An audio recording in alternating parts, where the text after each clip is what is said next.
समुद्री तूफान कराची नहीं आएगा, लेकिन बिपौर शहर कायद पर जोरदार असर दिखाएगा। शदीद बारिशें बरसाएगा। महकमा मौसमियात ने आगाह कर दिया। चीफ मेट्रोलॉजिस्ट सरदार सरफराज के मुताबिक तूफान कराची की तरफ नहीं बढ़ रहा। बिपौर का रुख शुमाल मगरिब की तरफ हो गया है। साइक्लोन भारतीय गुजरात की तरफ जाएगा।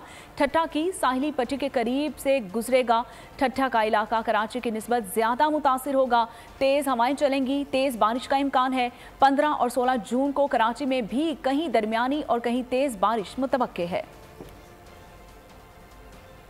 हमारा जो ठट्ठा डिस्ट्रिक्ट का जो साहिली पट्टी है वहाँ के करीब से गुजरेगा, तो जाहिर है वो इलाका फिर कराची की निस्बत ज़्यादा मुतासर होगा। वहाँ पर तेज़ हवाएं और ज़्यादा तेज़ बारिश का इम्कान है। 15 और 16 को कहीं पर दरमियानी और कहीं पर तेज़ बारिश मुतवक्की है कराची में। कराची के साहिल की तरफ नहीं बढ़ रहा, डिस्टेंस तो उसका वैसे कम हुआ है, उसमें सिग्निफिकेंटली उधर वेस्ट की तरफ नहीं गया है, बस स्लाइटली थोड़ा सा नॉर्थ से नॉर्थ वेस्ट की तरफ हुआ है। फिर ये रिकर्व होगा शुमाल मशरिक की जानिब, इंडियन गुजरात की तरफ।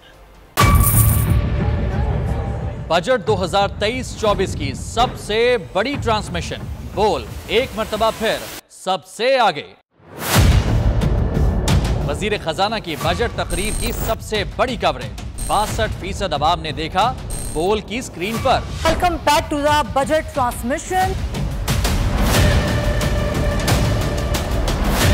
सबसे बड़े पैनलिस्ट और रिपोर्टर्स की बड़ी टीम ने बजट के लम्हे लम्हे की अपडेट से किया बाखबर अपनी आवाम को। गुजरात अदाफ में यूं कह रहा हूं कि एक तरफ ये ख्वाहिश है कि लोगों को रिलीफ दी जाए, क्योंकि इलेक्शन सर पर है, तो कोई ऐसा बजट दे जो पॉपुलिस्ट हो।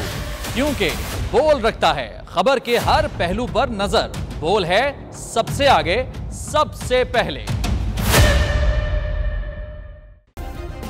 सब्सक्राइब करें और बेल दबाएं ताकि कोई खबर रह न जाए।